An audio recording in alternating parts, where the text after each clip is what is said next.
Hello, my name is Carolyn Barber, and welcome to the seventh and final session of the Discover Yourself course.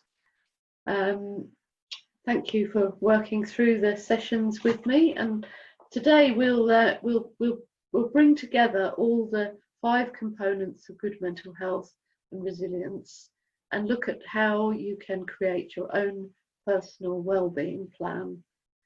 So before we start, as at the start of each session, I'm going to do 2 exercises with you, which help with resilience and well-being.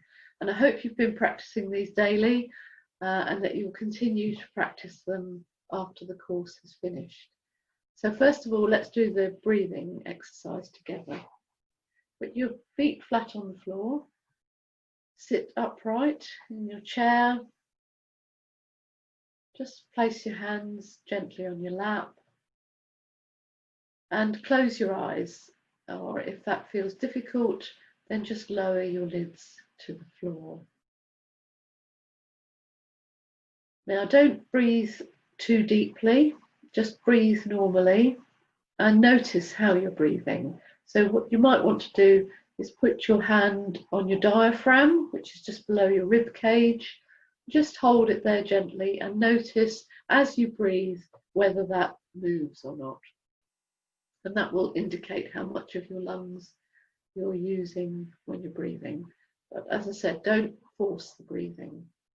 Okay, so let's go. I'm going to count in 2 and out 4 10 times.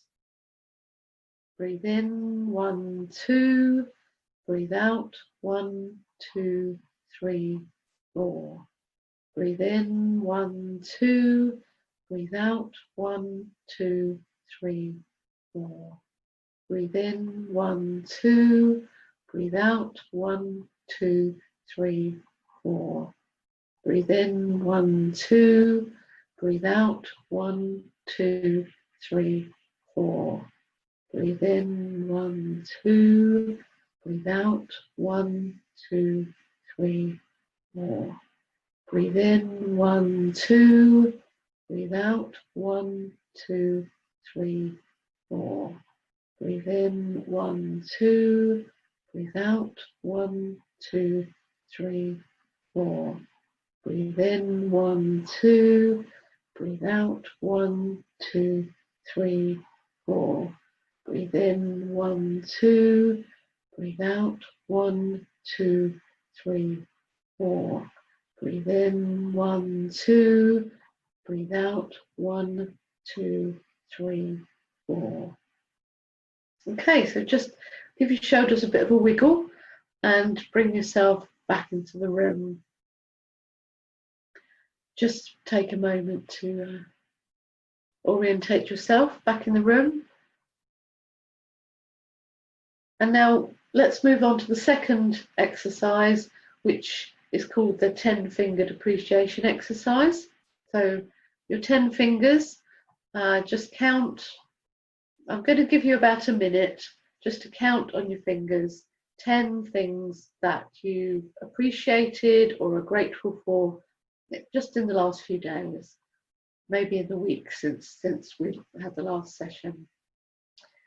So these can be very small things, anything that you've noticed. And hopefully as the weeks have gone on, you've begun to notice more things that you appreciate. Okay, so I'll time you, give you about a minute.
Okay, so I've managed to screen share, which I have to tell you is quite an achievement.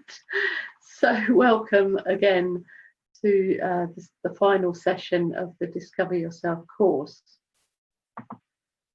So what are our aims for today? We're going to look at the overall kind of self-assessment using the 5 C's framework. We're also going to develop your wellbeing toolbox and explore how to make your own good mental health wellbeing plan. So last session, we looked at challenge, which is the head part of the 5 C's framework.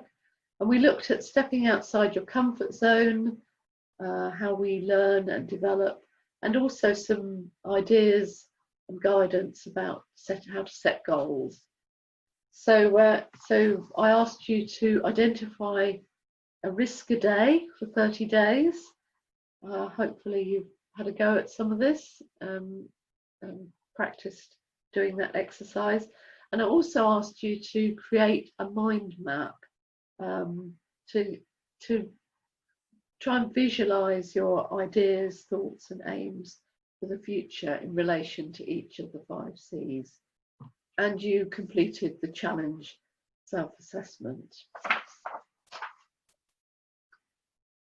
So let's have a look again at the self-assessment and how to pull this together now at the end of the course. So in your course section, there's a copy of this image. And you can either print this up and do your scoring manually, or you can add the scores to the document online if you're familiar with text boxes and putting in numbers. So take each score from your self-assessment, your 5 self-assessment exercises during the course, and add this to the relevant line on the circle, and then draw straight lines between each score to create a shape. So I'll show you an example of this. Okay, so here's a representation of my own scores and shape. The areas where I feel I'm strongest are in connection and challenge. I feel reasonably so. I've scored myself an 8 at the moment on those 2 areas. I feel reasonably strong with character, but I do quite often have to revisit the personal story that I'm telling myself. So I gave myself a little bit lower score on that, a 6. And composure and creativity are the 2 areas that I personally find that I need to work on the most to maintain a kind of balance in my emotional resilience and well-being. I'm fairly well practiced now at spotting the signs of stress or emotional overwhelm, so I am able to put things in place to address this fairly quickly.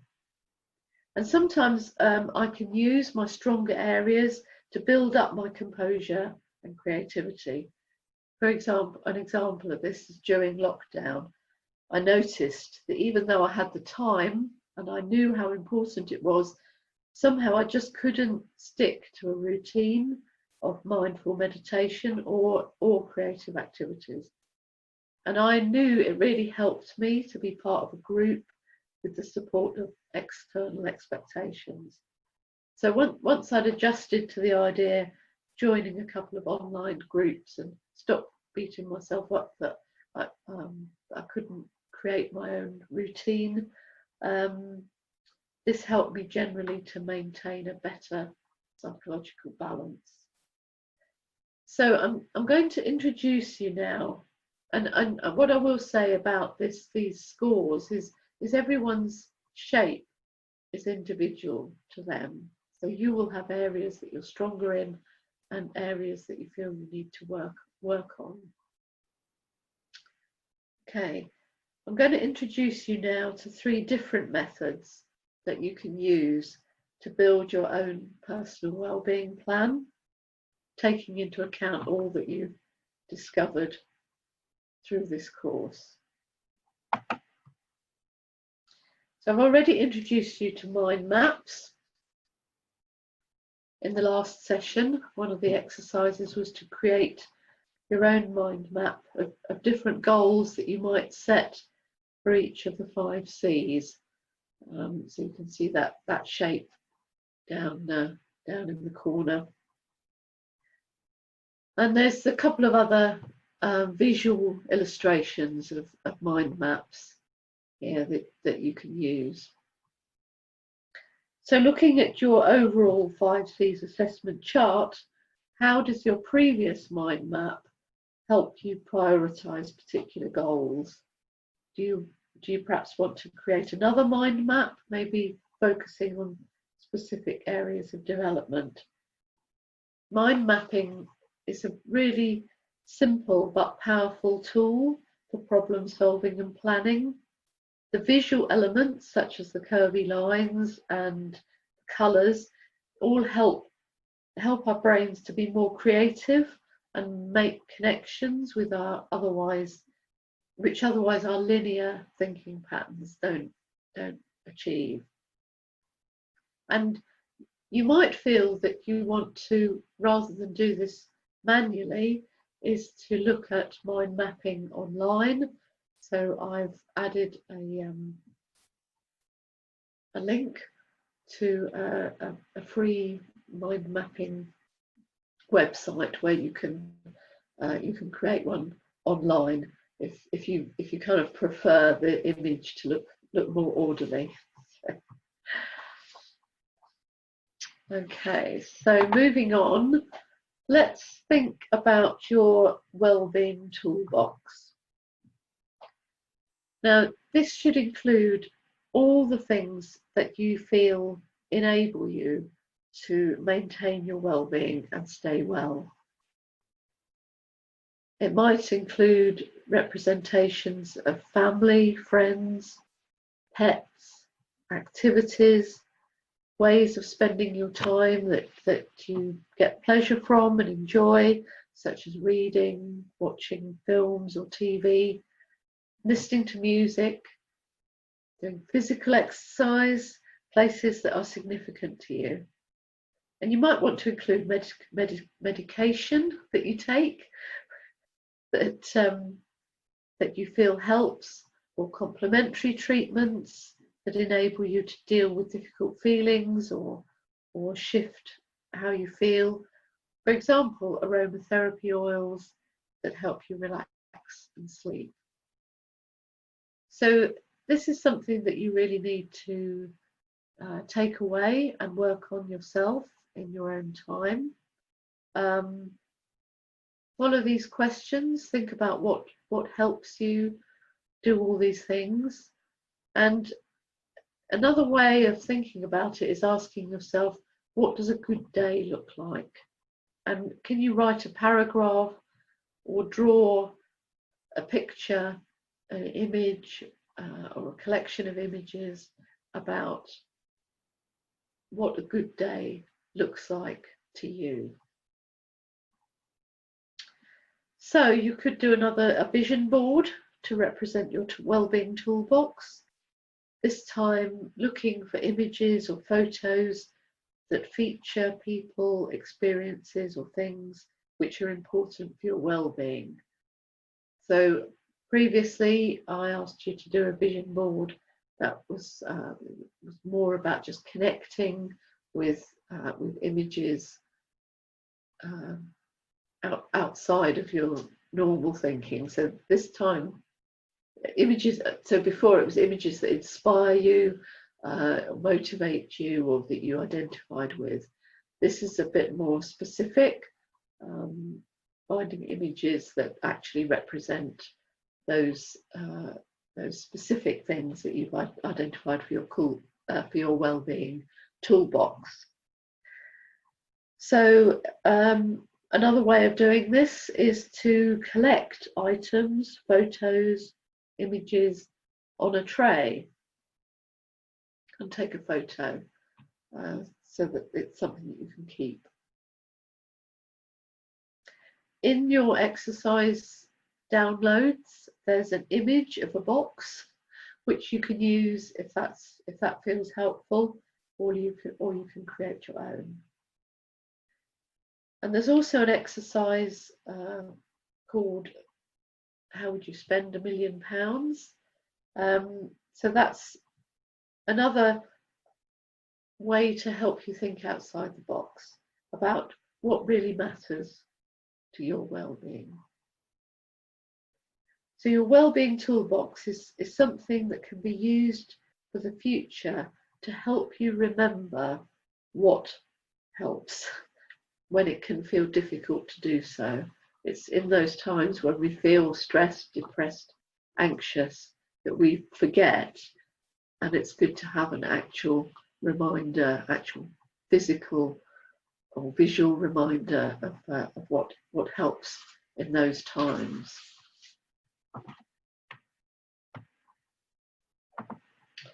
So I'm now going to introduce you to something called a solution-focused approach.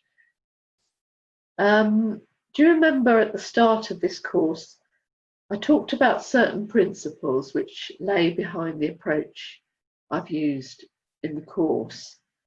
And here I'm repeating some of these principles to introduce you to a way of identifying actions to take which help resolve a specific problem that you might be experiencing. Now, this is a bit different from your overall well-being plan, so it is entirely optional, but you might want to apply this third method with a smaller problem that you feel a bit stuck with, just to explore how this can work. So I'll just go through the principles of a solution-focused approach. Understanding the cause of a problem is not a necessary step towards a solution. So this is a kind of fundamental tenet, because we can tear ourselves apart trying to find out reasons why, and we may never find out, but that doesn't mean there's not something that we can do to help resolve issues and problems in our lives. You're already doing some of the solution, some things that work. So in a solution-focused approach, what we often look for is exceptions to the problem. So when are the periods or days or weeks or hours or minutes when you're not experiencing this problem, when that actually things are different, and what's going on in those times when you're not experiencing the problem. And the answers or the solutions lie in your own practical experience. So we are the ones with the knowledge about our own lives and our own feelings. You are capable of making changes to your life. So you might feel very stuck with particular problems, but there are different methods that you can use to try and unstick yourself and move forward. Change creates change. So sometimes we can't see the way to the big solution, but we can take steps along the way to move ourselves forward, and that in itself can then open up new opportunities, new choices that we weren't aware of. And it's the small practical steps that help. I talked before about habits, and we'll mention this again before the end of this session. It is the small things that create change, and we often get stuck in focusing on big solutions. Okay. So one of the exercises, again, in your downloads is something called a solution-focused question sheet. So this is something that you can apply yourself in your own time, and I'm just going to take you through that process with not exactly a made-up problem, but an example of a problem that you might try and address in this way. Okay, so a solution-focused plan. What is the issue or the problem that you want to work on? So let's consider a problem such as whether or not I should move jobs. Okay, it's been really, so I'm going to say this is not a problem that I am immediately experiencing now, but it is certainly a problem that I can connect with, that I've experienced previously. So I'm kind of exploring this as if I was experiencing this problem now. It's been really tough working from home, but at least I've had some time to think about what I'd really like to do. I've been in this job a long time, and I'm worried about whether I'd ever get another job, especially with so many people losing theirs, and it's only going to get worse. I know I'm unhappy though, and I find my boss really difficult to get on with. So where am I now on a scale of 1 to 10? I'm going to put myself on a 5 because I do feel I've come to a realization about actually I am unhappy where I am, and I'm unhappy about lots of things to do with work. So that realization is how I got up to a 5, if you see what I mean. So what's the first question? What's got you this far already? If you're not on a 0, which you probably aren't because you've recognised that there's a problem, but you might be on a 1 or a 2, and that might just be literally about you recognising that there's an issue or a problem here. I've put the 5 because it's felt like a big realisation. So I've been in this situation for quite some time. The realisation of it feels like quite a big step on that scale of 1 to 10. So for the next question, what strengths, skills and resources can you draw on? So going back to session 2, where we looked at character, and some of the exercises there encouraged you to identify your strengths, skills and resources. So go back to that. What can you draw on? So if I give a personal example, I'm good at research. So maybe to move up. So if we go on to the next question, what would help you move just one number up the scale? Maybe if I was just to research what kinds of different jobs are out there, that would be a further step, which would take me another step up the scale. So how motivated am I to move up the scale? And I'm going to score myself again in a solution-focused approach. Use a lot of scales, but they're a really useful tool. So how motivated am I to move up this scale and to actually change my job? Well, I'm going to put myself on an 8 because I do feel really motivated at the moment to make a change. I've had this big realization.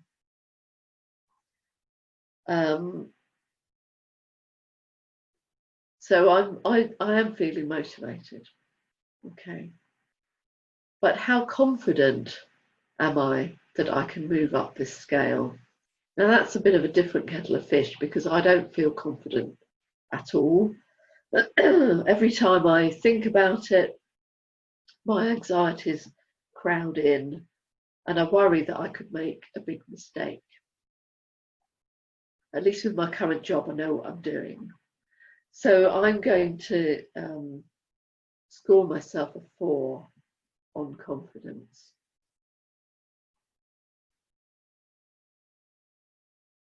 So the last question is, if you woke up tomorrow morning on a 10, how would you know? What would be different? Who would notice? So if I woke up in the morning and a miracle had happened and I was on a 10, I was in my perfect job, what would that look like? How would I feel? What might I be doing? And who else would be affected by this?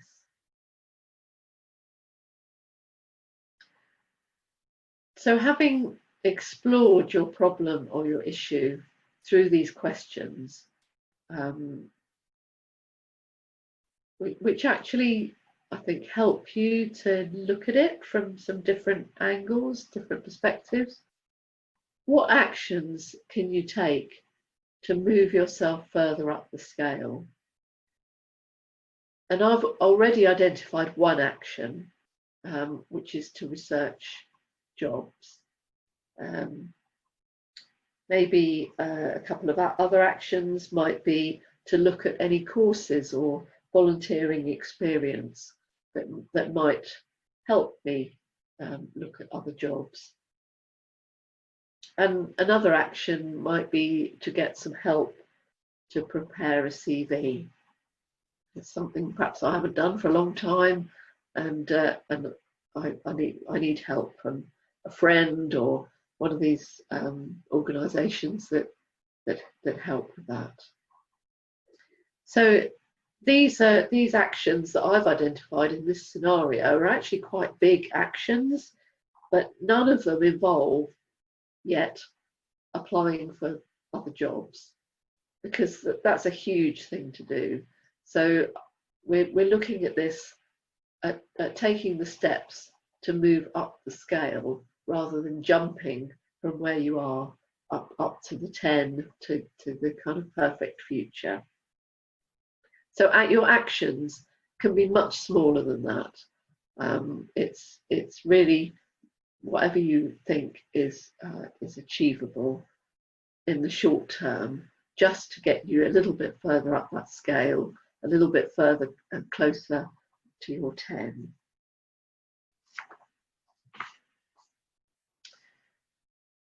Okay, so that's the process of creating a solution-focused plan. So now we're on your wellbeing plan. And this is the final exercise of the course. And again, in the downloads on the course website, there's a plan which you can download, print, and draw up in whatever way you feel, just to give you a structure around this. So think about the work that you've done in all these sessions, taking particular note of your vision board from session 5 and the goals you've identified in session 6. There are no rules about what this vision might be. It might be something you really want to achieve, or a way that you'd like to live your life. Think about what well-being and emotional resilience would look like for you. How would you know that you've achieved good mental health? I'm sure you have a sense of what good physical health looks like for you. And with all that you've learned now, what would good mental health look like?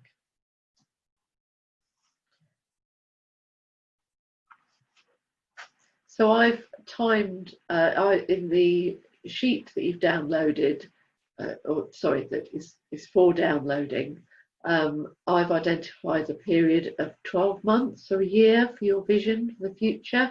You might want to alter that, you might want to make it 5 years, but I suggest that you do put a time frame around it, as a vision of something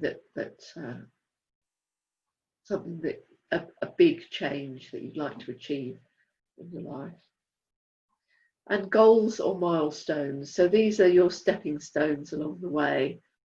Again, we've worked on the goals in session 6. So how would you know that you're making progress towards your vision? What steps would you like to achieve along the way? And remember that it's the journey that counts.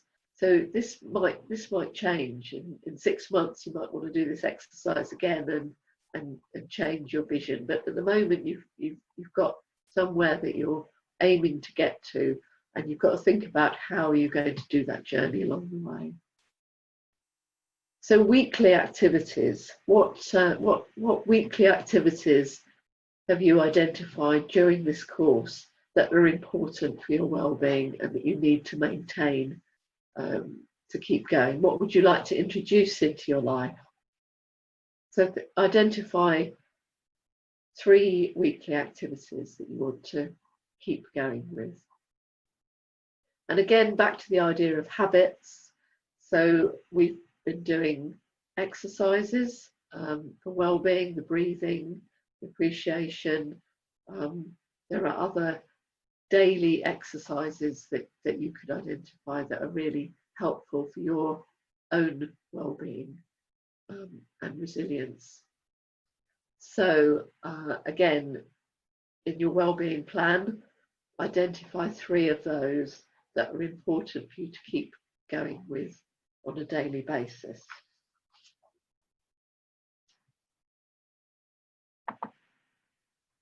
So thank you for working through this Discover Yourself course with me. I hope that you found it interesting and useful. Please do post any comments or questions on the group community chat to let me know how you're getting on. And in the course, you'll see a reading and resource list, including some that I've referenced during the course. You will be sent a feedback form about the course.